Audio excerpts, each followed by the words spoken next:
Pada pagi hari ini saya ajak kita membuka 2 bagian firman Tuhan atau 3 bagian firman Tuhan yang saya akan bacakan bagi saudara. This morning I will take you to read 3 part of the Bible. Yang pertama adalah dari Wahyu pasal yang ke-21. First is from Revelations chapter 21, Saya akan membacakan bagi saudara ayat yang ke-4 sampai yang ke-8. verse 4 to verse 8, and I will read for you. Saya akan membaca satu kali saja di dalam bahasa Indonesia dan saudara-saudara yang berbahasa Inggris silakan mengikuti di dalam Alkitab saudara. I will read in Bahasa Indonesia, and those who actually read the English Bible, you can read it in your at your end. Wahyu pasal 21 ayat 4 sampai 8. Revelation 21, verse 4 to 8. Dan ia akan menghapus segala air mata dari mata mereka, dan maut tidak akan ada lagi. Tidak akan ada lagi perkabungan atau ratap tangis, atau duka cita, sebab segala sesuatu yang lama itu telah berlalu.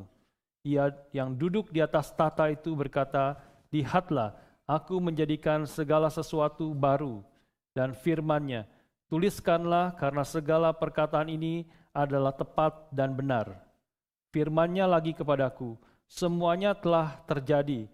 Aku adalah Alfa dan Omega, yang awal dan yang akhir. Orang yang haus akan kuberi minum dengan cuma-cuma dari mata air kehidupan. Barang siapa menang, ia akan memperoleh semuanya ini, dan aku akan menjadi Allahnya, dan ia akan menjadi anakku. Tetapi orang-orang penakut, orang-orang yang tidak percaya, orang-orang keji, orang-orang pembunuh, orang-orang sundal, tukang-tukang sihir, penyembah-penyembah berhala, dan semua pendusta, mereka akan mendapat bagian mereka di dalam lautan yang menyala-nyala oleh api dan belerang. Inilah kematian yang kedua." Bagian yang kedua dari firman Tuhan, saya ajak kita membuka dari Ibrani pasal yang ke-5. The second part of the Bible I will take you through is Hebrew chapter 5. Ibrani 5 saya akan bacakan bagi saudara ayat yang ke-7 sampai yang ke-10. Hebrew 5, verse 7 to 10, and I will read for you.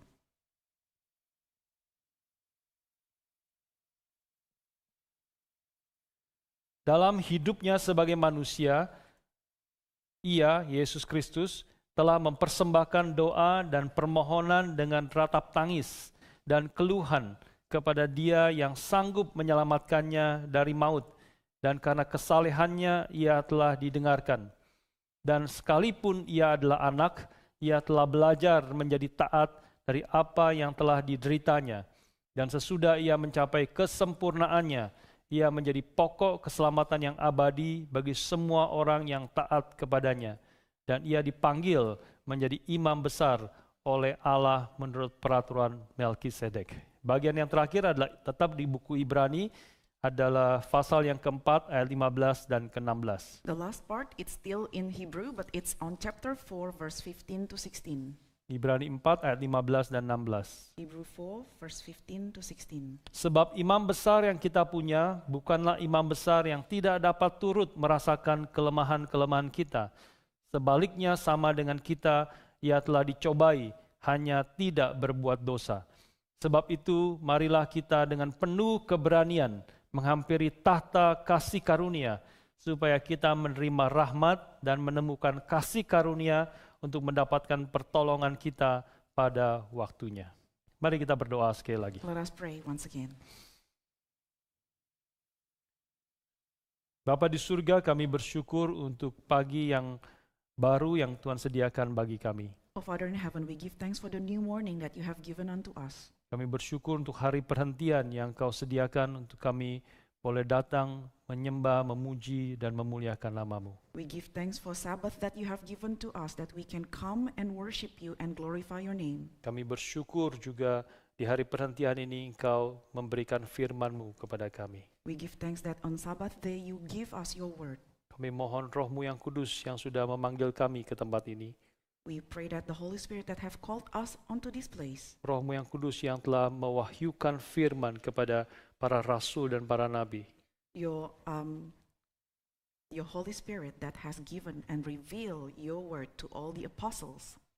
Juga roh yang sama yang memimpin kami mendengar akan firman-Mu. And the same Spirit that lead us to listen to your word, Roh yang sama yang berbicara kepada kami, the same Spirit that speak unto us, membawa kami masuk ke dalam kebenaran kelimpahan firman-Mu. bring us into the abundance of the truth of your word. Berbelas kasihanlah dan pimpinlah setiap kami ya Tuhan. Be merciful to us and lead each one of us. Berilah firman-Mu kepada kami, Give us your word, karena tanpa firman-Mu kami akan binasa.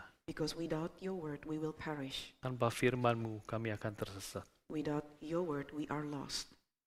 Berbicaralah dan pimpinlah setiap kami, baik hamba-Mu yang berbicara, penterjemah, dan juga setiap kami yang mendengar. Speak unto us and lead those who speak and who will interpret and those who will listen. Dalam nama Tuhan kami Yesus Kristus kami bersyukur dan berdoa. In the name of the Lord Jesus we give thanks and pray to you. Amin. Amen. Saudara sekalian, pada pagi hari ini saya mau mengajak kita memikirkan satu tema, yaitu tentang penderitaan. This morning I will want you to meditate upon the theme suffering. Saya tadi tidak ada janjian dengan liturgis.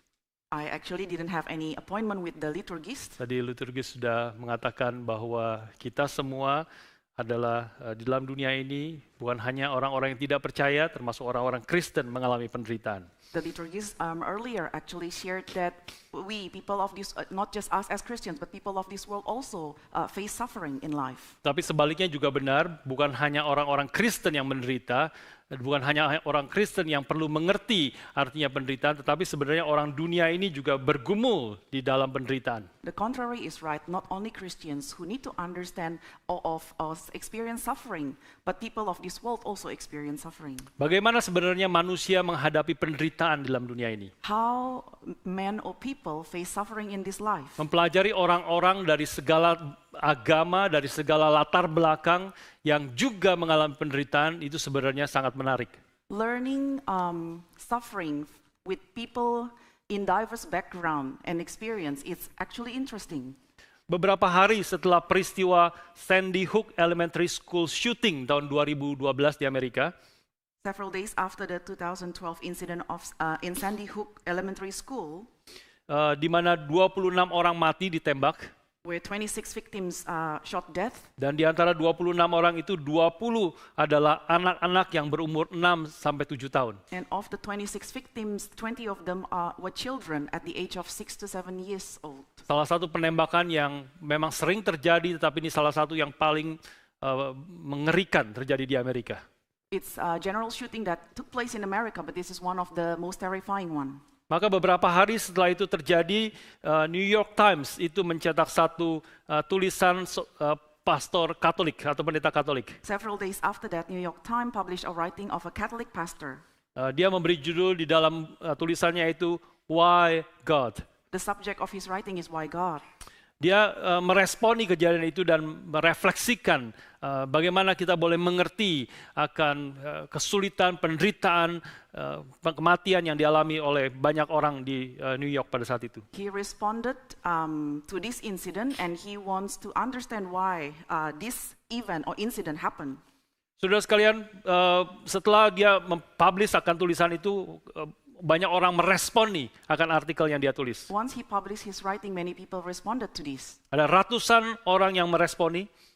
His writing responded hundreds of response, Dan kebanyakan dari respon itu tidak setuju terhadap tulisan si pendeta. and many were disagree with the writing of the pastor. Tetapi yang menariknya, tidak setujunya mereka itu juga bertentangan satu dengan yang lain. But what's most interesting is the disagreement were actually countering one another. Jadi artinya orang-orang memiliki banyak cara mengerti, berespon terhadap penderitaan yang semua orang di dalam dunia ini sebenarnya mengalami. So actually many people respond to suffering and difficulties that everyone of this world actually respond to. Setiap agama, setiap filsafat, setiap pemikiran yang ada dalam dunia ini, mereka harus berpikir dan bagaimana harus meresponi dan bagaimana harus mengerti akan penderitaan yang dialami oleh mereka dan oleh setiap manusia yang hidup di dalam dunia ini. Many religion, philosophy, and every different background has to respond to how they face in the time of suffering and difficulties. Tentu tidak di dalam skopnya kita mempelajari dan bagian-bagian pandangan-pandangan yang berbeda tentang bagaimana orang-orang itu meresponi akan penderitaan. Of course, we have to know the scope on how they respond to difficulties in life. Saya akan ajak kita hari ini mempelajari apa yang Alkitab katakan tentang bagaimana manusia harus mengerti dan menghadapi penderitaan ini. I will take you through the learning of how, as men, we are to understand in times of facing suffering in life. Saya percaya inilah yang patut kita renungkan di dalam ibadah pada pagi hari ini. This is what we will meditate in the service this morning. Bukan hanya akan memberi pengertian yang tepat kepada kita, Not only to give us a precise understanding, tetapi juga akan membentuk hati kita dan menguatkan kita untuk menghadapi penderitaan di dalam dunia ini. but it will also will shape our heart and strengthen us in facing suffering in life. Saya mengajak kita merenungkan 3 doktrin yang powerful, yang menolong kita untuk mengerti dan menghadapi akan penderitaan yang kita alami. We will meditate upon 3 powerful doctrines which will help us to understand and help us face suffering in life. Yang doktrin yang pertama yang kita akan renungkan adalah doktrin penciptaan dan kejatuhan manusia dalam dosa. The first doctrine is doctrine of creation and fall. Ini adalah bagian yang kita tidak baca Alkitabnya karena saya percaya banyak di antara kita, semua dari antara kita sudah familiar dengan kebenaran ini. I won't take you through reading the Bible about creation because we all know the background of this and the truth. Tapi saya ajak kita boleh memikirkan di dalam konteks bagaimana doktrin ini menolong kita mengerti dan menghadapi akan penderitaan yang sedang kita alami. But I will help you to understand how this doctrine will help us to face suffering in life. Mengerti akan doktrin creation and fall menolong kita mengerti bahwa pertama-tama Tuhan menciptakan seluruh dunia ini adalah sebenarnya dunia yang baik, bahkan sangat baik. To understand the doctrine of creation and fall is to understand that the Lord God created this world good, in good condition and perfect. Di dalam penciptaan yang pertama, maka tidak ada penderitaan, maka tidak ada kesulitan, maka tidak ada kematian. In the first creation, there is no suffering, there is no difficulties, and there is no death. Tuhan menciptakan segala sesuatu dikatakan dalam Alkitab sebagai shalom. Ada damai sejahtera dari Allah kepada manusia, di antara manusia dan antara manusia dengan ciptaan yang lain.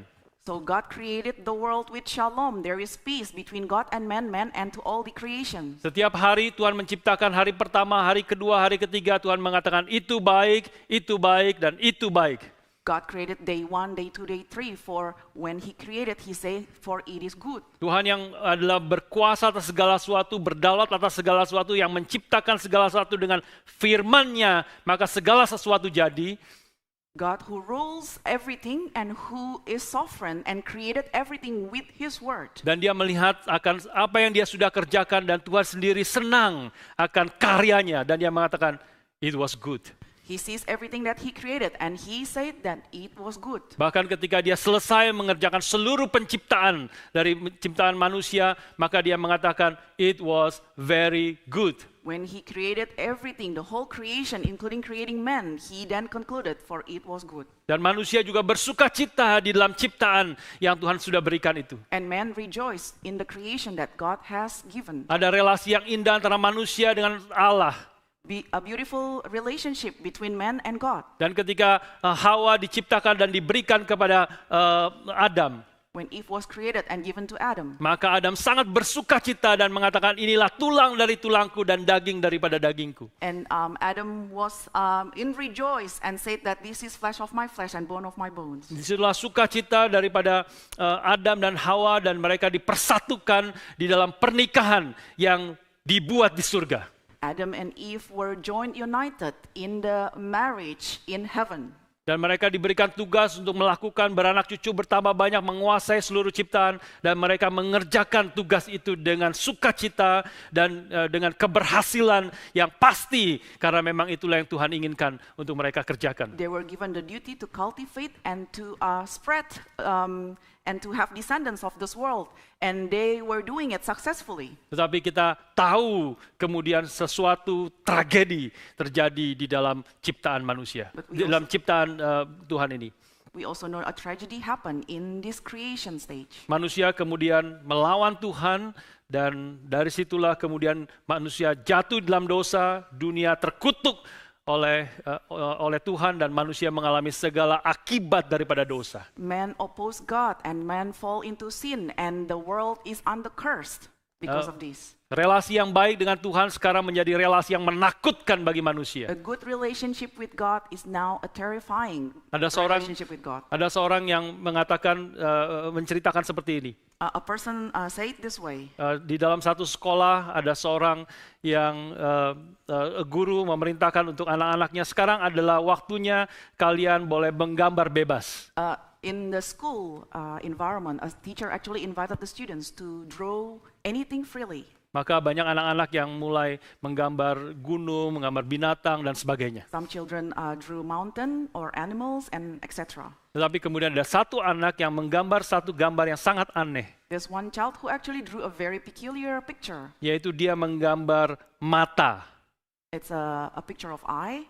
Dan matanya sangat kereng dan sangat mengerikan. An eye that looks quite scary or sharp in a way. Dan kemudian guru ini bertanya kepada anak itu, and the question the teacher has to the student, apa yang kamu gambar? What did you write? What did you draw? Dia mengatakan, saya menggambar sebuah mata. I drew an eye.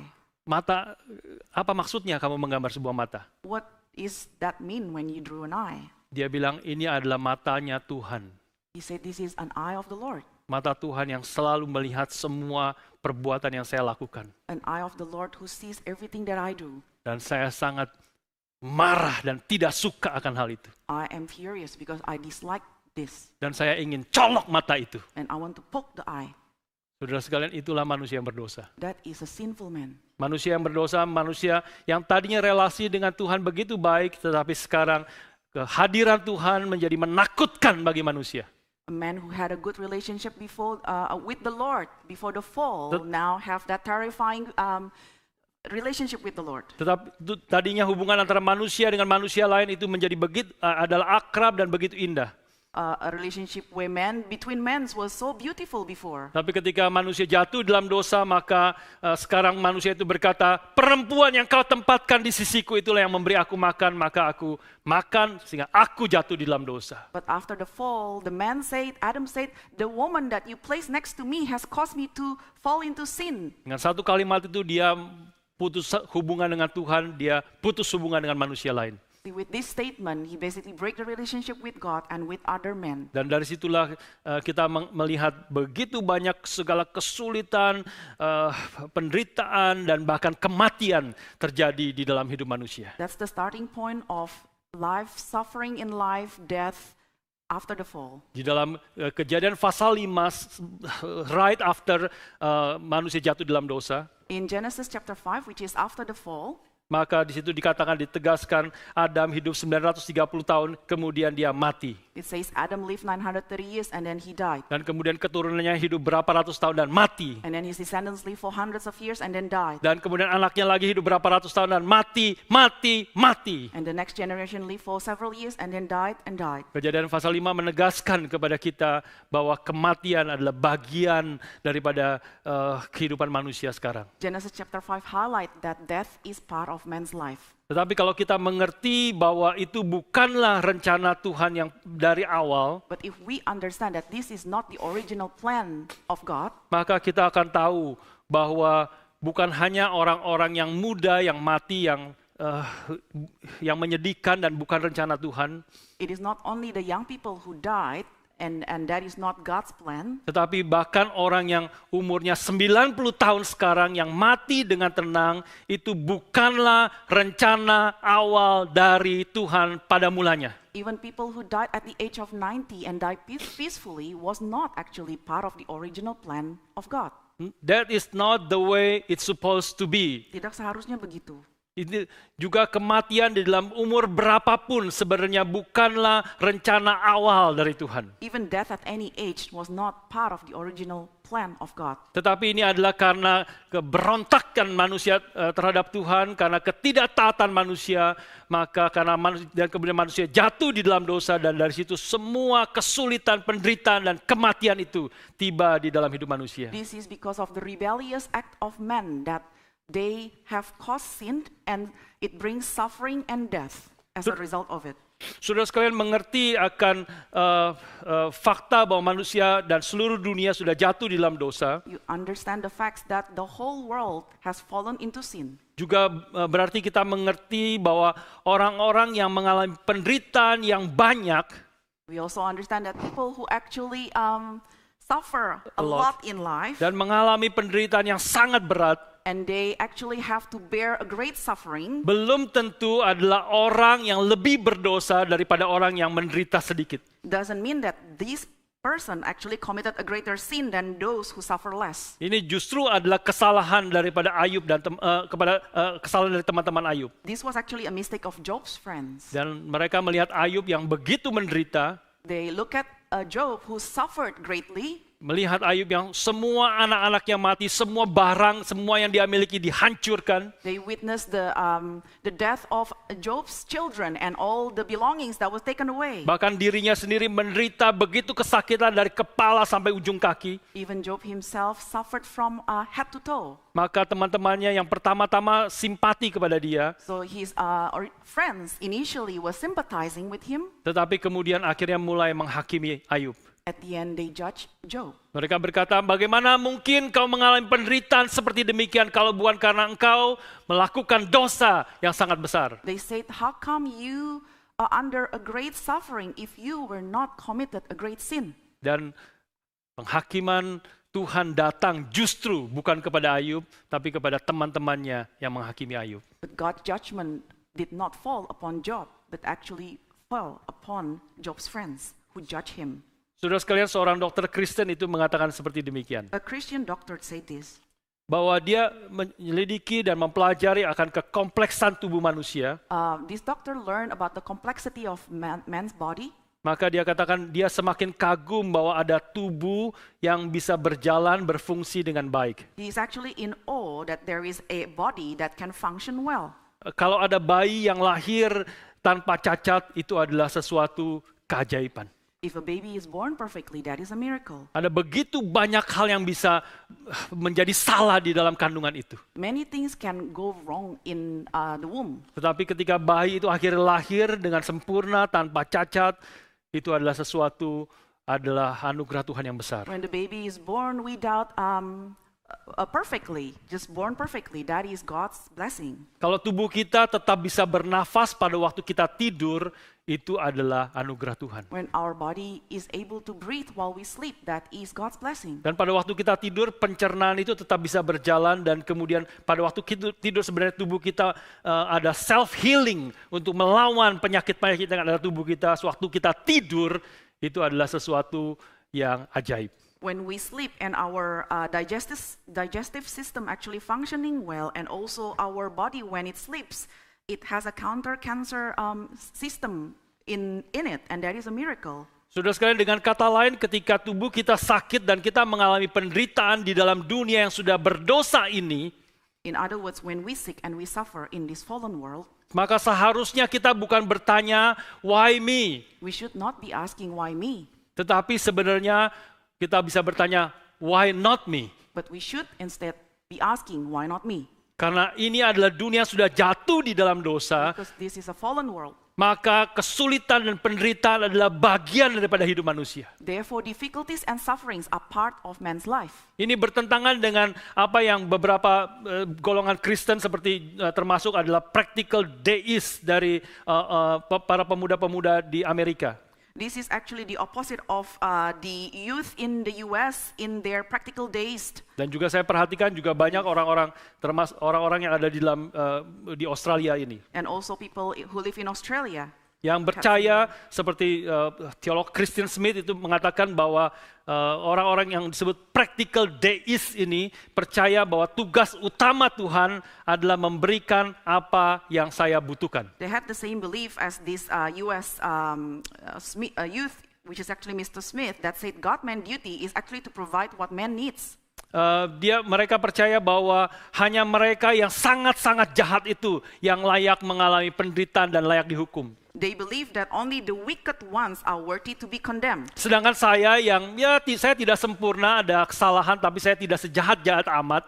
But whilst who is actually imperfect but not as wicked, maka sebenarnya kami adalah orang-orang yang layak menerima hidup yang comfortable di dalam dunia ini. we are actually people who are worthy to live a comfortable life in this world.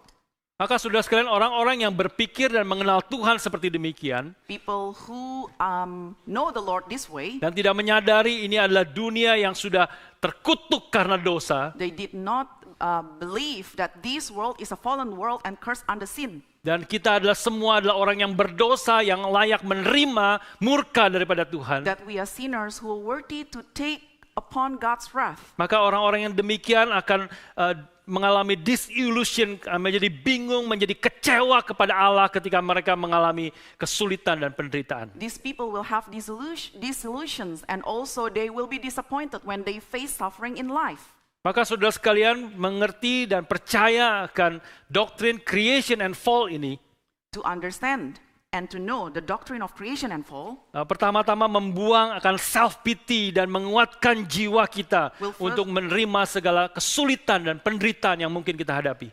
will first remove self-pity and strengthen our soul when we face suffering in life. Tapi bukan hanya menguatkan kita, menggertakkan gigi dan menerima penderitaan itu, It doesn't just let us remain still when we face challenges and suffering in life, tapi mengerti akan doktrin creation and fall, khususnya doktrin creation, kita mengetahui bahwa ada pengharapan bagi kita di dalam dunia ini.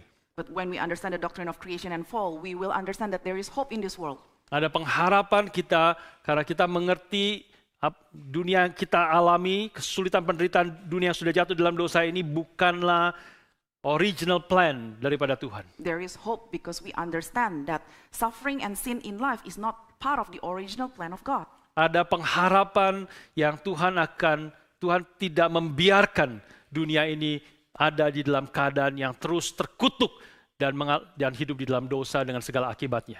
There is hope that God will not let this world to stay under curse of sin and remain that way.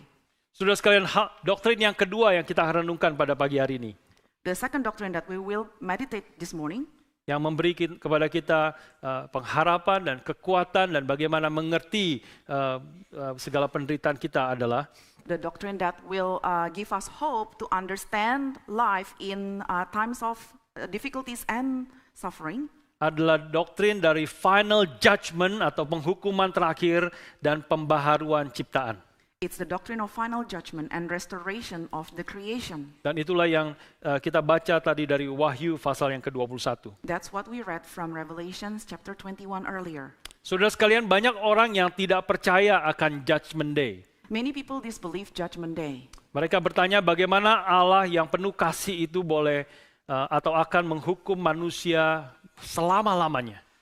They question how God that is so love condemn this world forever. Tetapi sebaliknya saudara sekalian, kalau kita pikirkan lebih dalam, But if we meditate even deeper on this point, maka sebenarnya kalau tidak ada judgment day, bagaimana dengan segala kejahatan mengerikan yang sudah terjadi di dalam dunia ini? if there is no judgment day, how about all the terrible wickedness that took place under the sun? Sebenarnya kalau tidak ada judgment day, tidak ada hari penghakiman dari Tuhan kepada semua manusia, Actually, if there is no judgment day, maka sesungguhnya manusia itu akan kehilangan pengharapan ketika menghadapi segala macam kesulitan dan penderitaan. then man will lose hope in times of suffering and difficulties. Dan saudara bisa bayangkan orang-orang yang mengalami yang mengalami penderitaan dan kesulitan karena kejahatan dan dosa orang lain. Can you imagine people who actually go through difficulties and suffering because of the sin of other people? Seperti keluarga-keluarga yang anaknya pagi-pagi sekolah, keluar siangnya sudah menjadi mayat. Just like the children of the family who actually depart home for school and then they never return because they died. Dan akhir-akhir ini atau beberapa hari terakhir saya sempat mengikuti akan satu film yang menarik yang baru akan diputar di Australia minggu ini. In the last several days, I was following a movie that will be released in Australia soon. Dan saya belum nonton, tapi mungkin saya akan nonton hari Kamis ini. I will watch this coming Thursday. It's not on yet. Filmnya berjudul Sound of Freedom. The movie title is Sound of Freedom.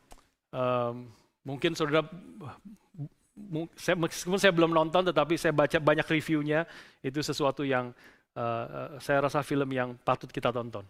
I read the review and I think this movie is worth for us to watch. Dan ini adalah film true stories. This movie is based on true story. Tentang seorang CIA agent ataupun dari agent daripada pemerintah Amerika. It's a CIA agent of the US government. Yang akhirnya dia terlibat masuk ke dalam tugas untuk membebaskan anak-anak yang di-abuse, sexually abuse, menjadi self-traffic. So he was assigned a duty to release all these kids who actually are under sex trafficking. Ini film yang sangat serius, sangat mengerikan karena ini ada begitu banyak ribuan mungkin anak-anak yang dijual menjadi budak seks daripada orang-orang yang serusak-rusaknya. This is a devastated fact that there were many kids who actually were kidnapped and they were used as a sex trafficker. Kalau saudara mengikuti berita juga ada berapa lama yang lalu ada ratusan orang-orang di Australia termasuk yang ditangkap dan ketika dibongkar rumah mereka.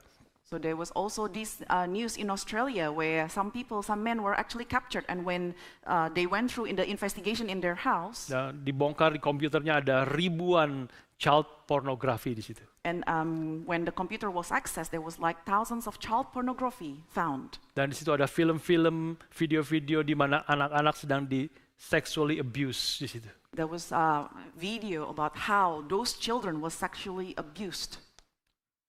Salah satu adegan film itu yang diberitahu. One of the incident in the video that was shared. Ketika CIA agent ini dia seorang Kristen dan dia akhirnya membongkar juga jaringan child sex trafficking ini. So the CIA agent managed to reveal this secret penjualan anak ya. Yeah, the secret sex trafficker agent. Dan kemudian dia harus melihat ribuan video tentang apa yang terjadi. So he had to witness many videos about what took place. Film itu tidak menggambarkan tentang hal itu secara langsung. This movie will not reveal everything directly. Tetapi film itu kemudian menyorot mata daripada si agentnya ini. But this movie is more pointing towards the agent's eye reaction. Bagaimana dia melihat anak-anak di-abuse secara seksual. When this agent actually witnessed how these children were sexually abused. Melihat dan tidak berhenti menangis. And he continued crying when he witnessed all these videos. Saudara sekalian, kalau saudara bayangkan adalah orang-orang yang begitu bejat, yang begitu rusak, yang begitu korup sampai ke tulang-tulangnya. Imagine people who morally corrupt to their very bones. Kalau tidak ada judgment day, if there is no judgment day, maka orang akan kehilangan seluruh pengharapan. Then people will lose all hope. Ujungnya hanya apa yang bisa dilakukan kepada orang seperti ini. The end point is what can we do towards people like this? Paling jauh adalah dihukum mati. The most that can be done is for them to suffer death punishment.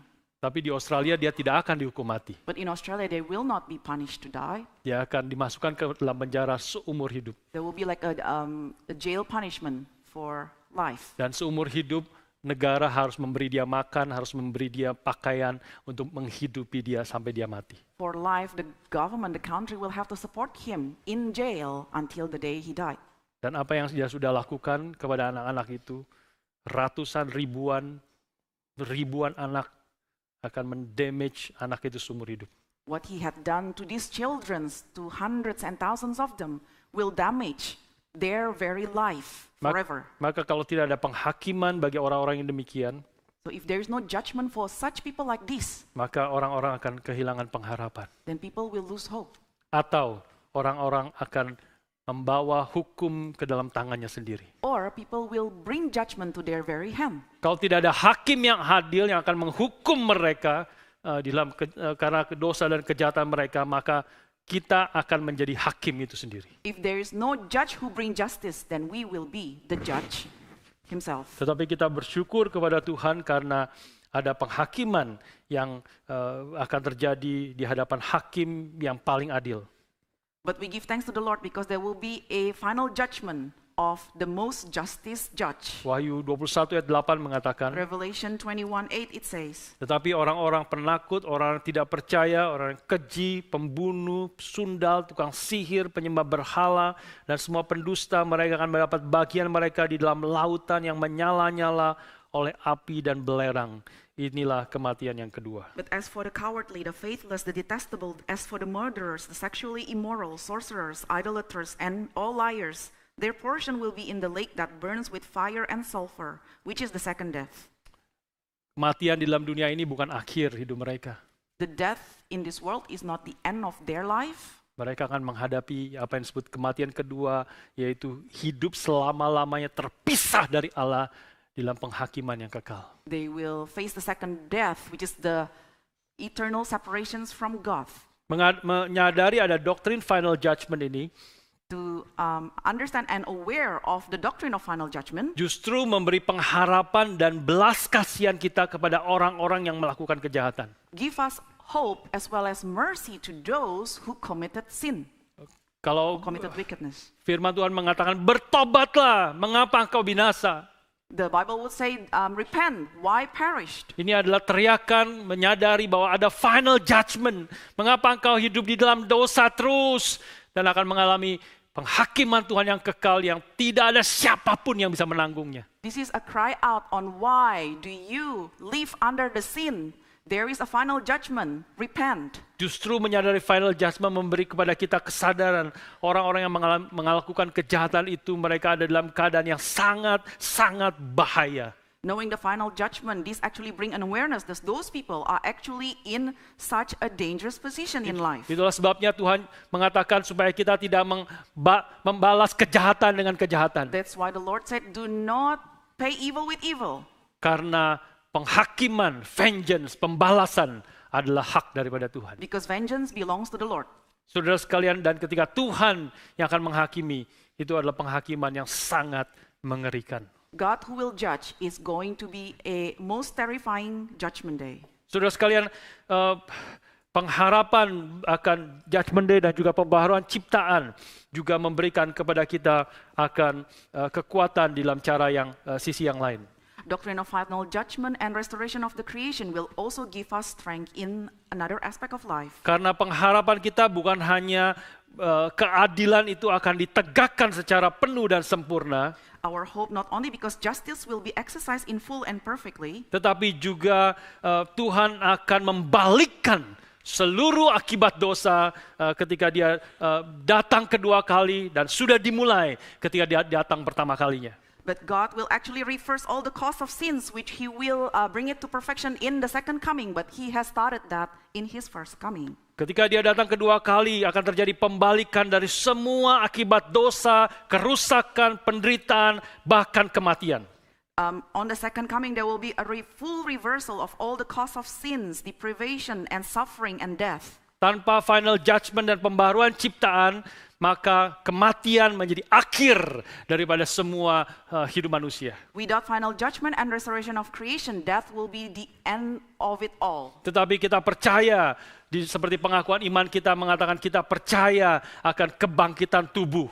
Just like the Apostle declare that we actually believe in the resurrections of the body. Bukan hanya kebangkitan orang mati, Not just in the death, in the resurrection of the death, tetapi juga kebangkitan secara tubuh kita akan dipermuliakan, diperbaharui. but we believe in the resurrection of the body, where our body will be glorified. Ini salah satu contoh yang artinya adalah kita bukan hanya menerima tubuh kita seperti pada masa sehat-sehatnya kita dulu, So this is a belief that it is not just we only have a body during the healthy stage of life, tetapi kita akan menerima tubuh yang sempurna yang tidak pernah kita alami di dalam dunia yang sudah berdosa ini.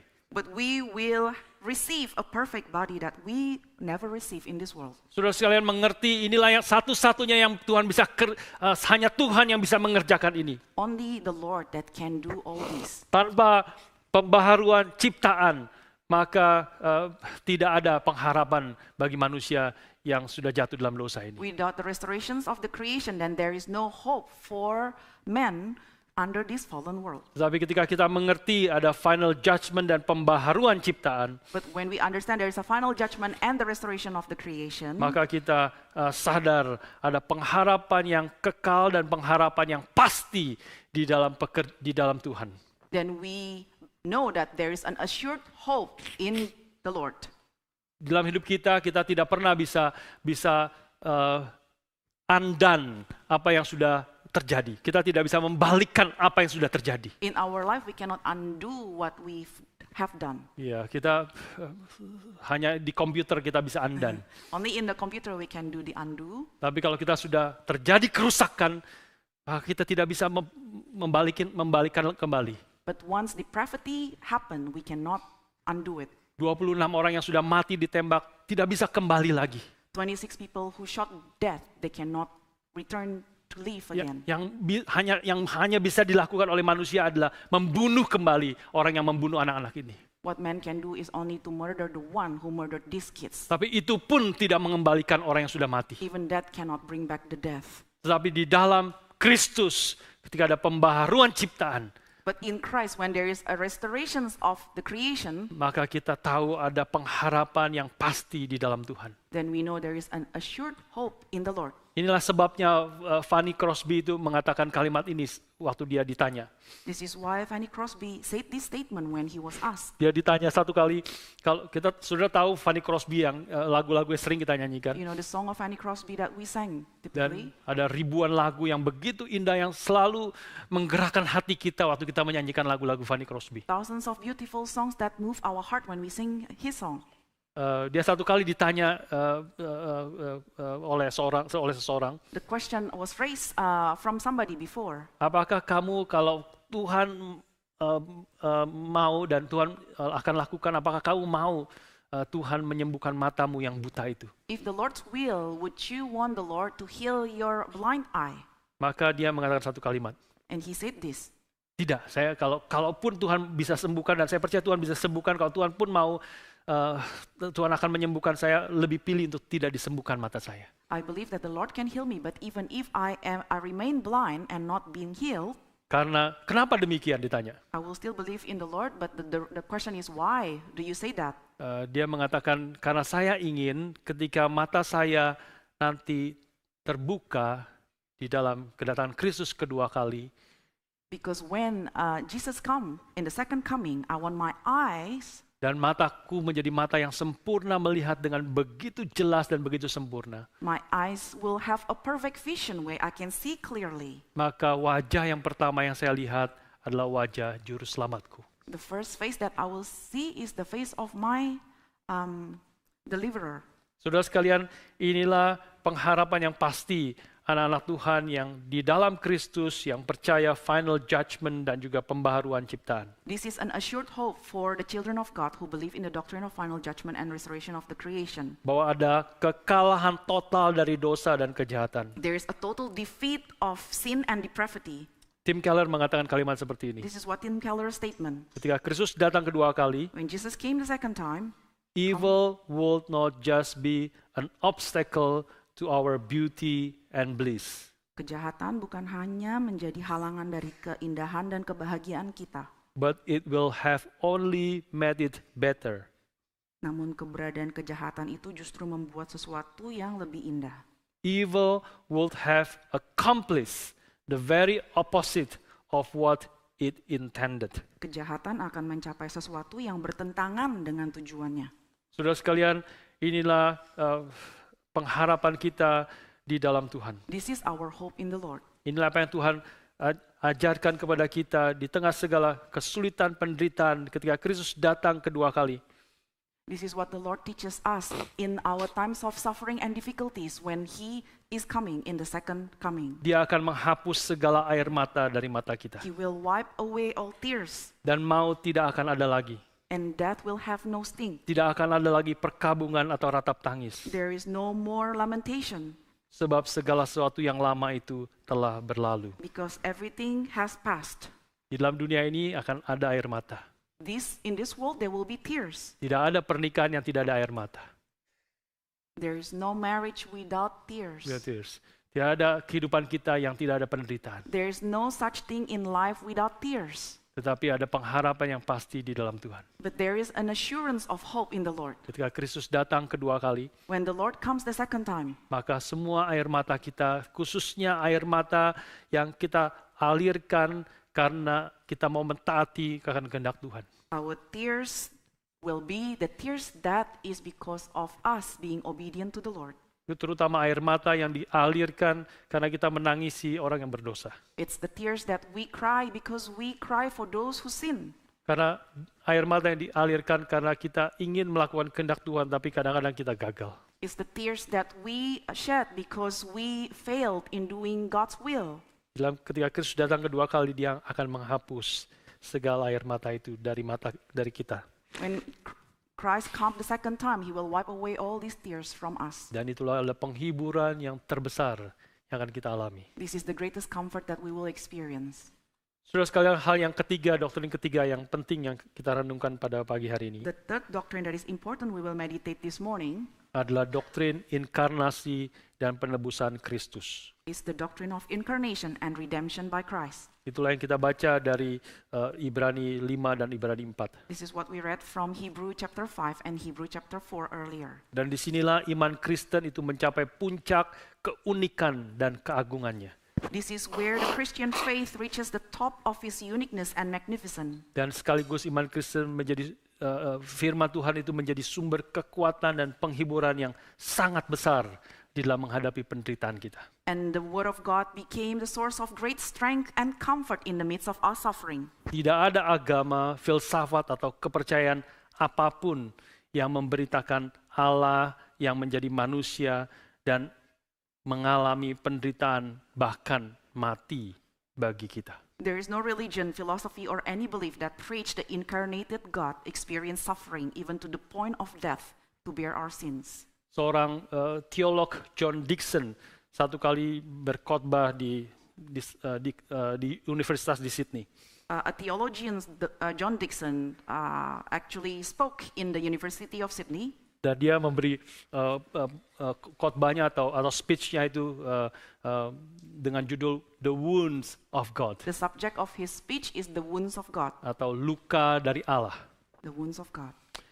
Dan setelah dia memaparkan akan khotbahnya, After he went through his speech, dan kemudian masuk ke dalam Q&A. and there is a Q&A session. Dan pada waktu di dalam Q&A itu ada seorang Muslim yang bertanya. There was a Muslim in the midst of the audience in the Q&A. Dan dia berkata seperti demikian. And this is what he said. Betapa aneh dan tidak masuk akal ajaran tentang pencipta alam semesta yang ditaklukkan oleh ciptaannya. How irrational is the teaching of a creator of the universe subdued by his creation? Bahwa dia itu harus makan, tidur, ke toilet, apalagi harus mati. He had to eat, sleep, and go to toilet and then died. Maka John Dickson mengatakan meresponi demikian. And John Dickson's response is this: Komentarmu itu sangat pintar, logis, dan beradab. your comment is smart, logical, and respectful. Dan orang Muslim ini melanjutkan. And then the Muslim continued. Sangat tidak logis bahwa Allah, penyebab segala sesuatu itu, bisa dilukai dan disiksa oleh manusia ciptaannya. The Muslim responded and say, it is illogical that God, the cause of everything, can be wounded and afflicted by his own creation. Dan Dickson merasa bahwa dia tidak perlu merespon apa-apa kecuali mengatakan demikian. Dickson actually felt that he did not to respond with anything rather than To say saying this, this. ya. Terima kasih kamu telah mengatakan keunikan berita Kristen dengan sangat jelas. Thank you that you have said the clear distinctions and uniqueness of Christian news. Saudara sekalian, apa yang dianggap penghujatan oleh orang Islam What was perceived as blasphemy by Islam dipegang sebagai sesuatu yang sangat berharga oleh kita sebagai umat Tuhan. is believed as something that is most precious by us, the people who believe the Lord. Bahwa Allah di dalam Kristus telah datang ke dalam dunia, menderita dan mati bagi manusia berdosa. God in Jesus Christ came and descended into this world, died to redeem us. Ini memang sesuatu yang tidak ada di dalam pikiran, ajaran, sejarah, agama, filsafat, apapun di dalam dunia ini. This was never in any religion, philosophy, or any belief of this world. Allah pencipta langit dan bumi datang ke dalam dunia menjadi manusia begitu terbatas. The creator of heaven and earth came into this world in such a limited form. Bahkan dalam keadaan manusia dia menjadi hamba yang taat, merendahkan dirinya, taat sampai mati, bahkan mati di atas kayu salib. God in flesh take the form of servanthood and obey until the point of death. Mati sebagai seorang budak, mati sebagai seorang penjahat yang melakukan kejahatan yang besar. Died as if he was the most wicked who committed a great sin. Padahal dia adalah tidak berdosa dan dia melakukan semua taat secara sempurna dan tidak pernah melukai manusia sedikit pun. While he is without sin, unblemished, and he basically obeyed to the point of death. Tapi dia harus mati karena menanggung dosa saudara dan saya. He had to die because he bear our sins. Ini adalah penghiburan luar biasa bagi semua anak-anak Tuhan yang menderita. This is the greatest comfort for children of God who suffers. Meski mungkin kita tidak tahu mengapa Tuhan izinkan penderitaan yang begitu berat harus kita alami. Even though we do not understand or know why God allows great suffering to take place in our life. Tetapi kita tahu satu hal yang pasti. But we know one thing for sure. Bahwa Allah mengizinkan penderitaan kita alami. That when God allows suffering to happen in life. Bukan karena dia tidak mengasihi kita. Not because he doesn't love us. Bukan karena dia tidak peduli dengan kita. Not because he doesn't care for us. Ini sesuatu yang sangat penting. This is a very important point. Karena ujung daripada pergumulan kita dalam penderitaan adalah kita bergumul, apakah Tuhan mengasihi saya? Because the end point of our struggle in suffering is the point of when we ask, Lord, do you love me? Apakah Tuhan sebenarnya peduli dengan kita? Do you care for me? Saudara sekalian, seorang penulis bernama Anne Voskamp di dalam bukunya 1000 Gifts. A writer, Anne Voskamp, in her book 1000 Gifts, dia menceritakan akan pergumulannya untuk mengerti mengapa Tuhan izinkan adiknya yang waktu yang berumur 2 tahun itu tergencet truk sampai mati. shared her struggle to understand why God allowed her sibling, who was 2 years old at the time, struck by a truck and died. Di dalam ujung pergumulannya itu dia berujung pada satu pertanyaan. The end of her struggle led to this question. Apakah kita mempercayai karakter Allah? Do we believe in God's character? Apakah dia sungguh adalah Allah yang penuh kasih? Is he truly a loving God? Apakah dia adalah Allah yang adil? Is he a God who is justice? Apakah dia adalah Allah yang peduli dengan saya? Is he a God who cares for me? Maka Anne Voskamp bergumul panjang, dan kemudian dia berdasarkan Roma 8:32 dia mendapatkan menulis kesimpulan seperti ini. In her long struggle and after encountering Romans 8:32, this is her conclusion. Jikalau Allah tidak menyayangkan anaknya sendiri, If God did not spare his son for our sake, apakah Allah tidak akan memberikan apa yang kita butuhkan? how will he not also give us what we need? Dan dia mengatakan seperti ini. This is what she said. If trust must be earned, hasn't God unequivocally earned our trust? Jikalau kepercayaan itu harus dibuktikan, If that trust has to be earned, bukankah Allah telah membuktikan itu dengan cara yang tidak bisa diperdebatkan lagi? hasn't the Lord proved it in the way that can never be debated? Dia telah membuktikan itu dengan punggung yang berdarah-darah. He has proven this with his back that is shed with blood. Dia telah membuktikan itu dengan mahkota duri tertancap di kepalanya. He has proven with the crown of thorns on his head. Dia telah membuktikan itu dengan namamu yang ada di bibirnya yang pecah. He has proven this with your name in his lips that were cracked. Saudara sekalian, bagaimana mungkin dia yang telah menyerahkan anaknya sendiri bagi kita? How is it that he who has given his own son for us, for our sake, Tidak memberikan apa yang dia anggap baik dan benar bagi kita. will not give to us what he thinks is good for us? Dia telah memberikan yang lebih berharga daripada apapun di dalam dirinya sendiri. He has given what is the most precious that he has of himself. Dia telah memberikan sesuatu yang incomprehensible. He has given us something that is incomprehensible. Saudara sekalian mengerti akan doktrin pengajaran bagaimana Tuhan telah menyerahkan anaknya yang tunggal bagi kita. You understand the doctrine of God who has given his only begotten son for us. Dan bagaimana kasih Kristus telah datang, karena kasihnya dia telah datang menjadi manusia, menderita dan mati bagi kita. And the love of Christ that he has incarnated into this world to die for us. Maka menghibur, mendorong kita menyadari, percaya penuh bahwa dia adalah Tuhan yang mengasihi kita. This is a comfort for us and for us to believe that he is a God who is full of love. Kalau dia mengizinkan terjadi kesulitan pergumulan dalam hidup kita, If suffering is allowed in our life, pasti bukan karena dia tidak mengasihi kita. surely it is not because he doesn't care for us or love. Pasti bukan karena dia tidak peduli dengan kita. It is not because he doesn't care for us. Berarti ada maksud yang baik yang mungkin kita belum mengerti. There is a good intention that we have yet to understand. Tentu salah satu yang baik, banyak hal yang baik yang Tuhan sudah nyatakan dalam Alkitab bagi kita. Many good things the Lord has revealed in the Bible for us. Salah satunya adalah membentuk kita, menjadikan kita semakin serupa dengan Kristus itu sendiri. One of them is to shape us, to make us to conform like Christ. Alkitab menggambarkan penderitaan kita itu seperti tukang emas yang sedang memurnikan emasnya.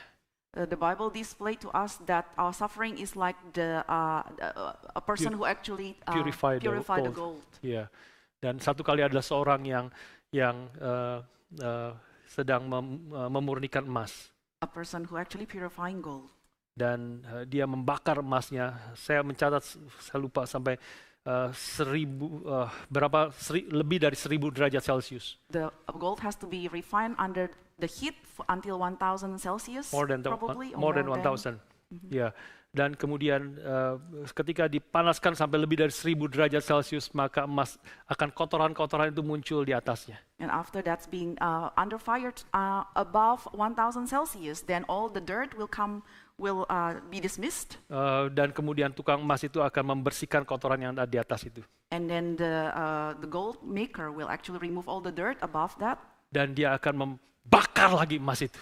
And that gold will continue to be refined under fire. Sehingga kotoran-kotoran yang lebih kecil itu muncul di atas. Yang sangat kecil muncul di atas. And even the fine dust or dirt will actually appear on the surface. Dan dia membersihkan lagi. And again he will clean the surface. Dan orang yang melihat itu kemudian bertanya, sampai kapan engkau membakar emas itu baru engkau tahu itu sudah murni? And people who watch this process will ask, how long will you continue to refine this gold under the fire? Maka tukang emas ini mengatakan, And then the gold maker said, sampai saya bisa melihat refleksi wajah saya dengan jelas di emas itu. Until I can see my own self-reflections in this gold. Saudara, itulah yang Tuhan inginkan bagi saudara dan saya. That is what God wants you and I to do and to have. Itulah salah satu yang Tuhan sedang kerjakan yang baik bagi kita. That is what the Lord is doing that is good in our life. Ada banyak kotoran-kotoran di dalam hati dan jiwa kita. Many dirts in our heart and our life. Tuhan sedang memurnikan iman kita. The Lord is purifying our faith. Tuhan sedang mengerjakan apa yang kehendak yang baik bagi kita. He is doing His good will in our life. Dan Dia sudah memberi teladan bagi di dalam diri anaknya tunggal Yesus Kristus itu sendiri. He has given the example in His Son, Jesus Christ. Sekalipun Ia adalah anak, Ia telah belajar menjadi taat dari apa yang telah dideritanya. Even though He is a son, He has learned obedience through His suffering. Dia bukan belajar taat dari tidak taat. It is not that He learned obedience from being disobedient. Dia selalu taat, tetapi dia semakin menyadari, semakin bersandar kepada Tuhan, semakin dia mengalami akan belajar, semakin bersandar dan bertaat kepada Tuhan. He is more obedient. He is always obedient, and he is even more leaning towards the Lord in doing so. Melalui segala penderitaannya. Through all the suffering that he has to endure. Karena itulah kita boleh datang dengan penuh keberanian menghampiri tata kasih karunia-Nya. Therefore we can come with confidence to approach His throne of grace. Karena kita memiliki imam besar, juru selamat kita yang telah menderita bagi kita. Because we have the high priest who suffered for us. Dan sebagai orang-orang yang mengikut Kristus, and as people who is the follower of Christ, kita tahu Dia Tuhan yang mengasihi kita sebagaimana Dia adalah Allah Bapa yang mengasihi anaknya yang tunggal itu. We know that He is the Lord who loves us just like He loves His only begotten Son. Karena itu kita dengan berani menghampiri tata kasih karunia Tuhan. Therefore with confidence let us come and approach the throne of grace. Supaya kita menerima rahmat dan menemukan kasih karunia untuk mendapatkan pertolongan kita pada waktunya. So that we receive His grace and mercy to receive His very help in times of need. Biarlah 3 doktrin yang penting dari Alkitab ini menolong kita. May these 3 doctrines are important from the Bible help us. Mengalami segala kesulitan, penderitaan, bagaimana kita melihat, mengerti, dan dikuatkan iman kita. In times of facing difficulties and sufferings in life, how we are going to be strengthened. Dan berharap, bergantung penuh kepada Tuhan. And fully dependent on the Lord. Dan mengerti bahwa Dia adalah Tuhan yang mengasihi kita. And understand that He is the Lord who loves us. Mari kita berdoa. Let us pray.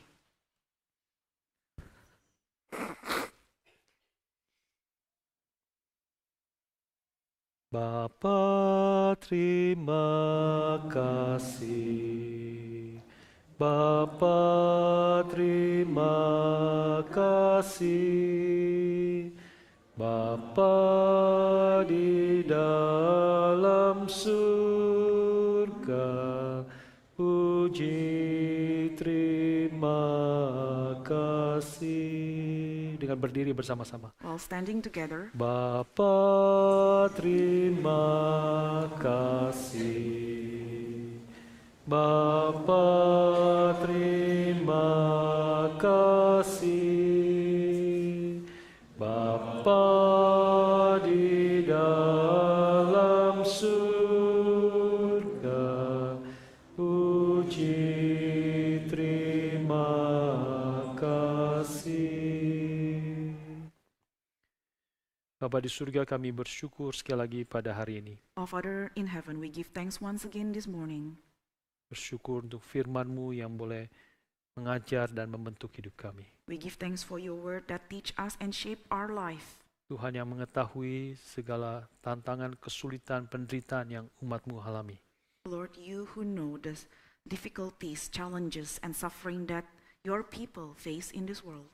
Kiranya kebenaran firman-Mu menolong kami untuk kami menghadapi segala kesulitan dan penderitaan ini. May the truth of your word help us to face our life challenges and difficulties. Tanamkan kebenaran itu dalam hati kami. Plant this truth in our heart. Bentuklah pikiran kami. Shape our mind. Sehingga kami boleh mengerti penderitaan kami dari terang firman-Mu. So that we understand the suffering that we go through in the light of your word. Dan Kau menguatkan hati dan iman kami untuk menghadapi kebenaran itu berdasarkan terang dan topangan firman-Mu. And we understand our heart, and we also know how to face life with the truth that is planted in here. Kami bersyukur di dalam nama Tuhan kami Yesus Kristus, Tuhan dan Juru Selamat kami yang telah mati dan bangkit bagi kami. We give thanks in the name of the Lord Jesus, our Savior who had died for us. Amin.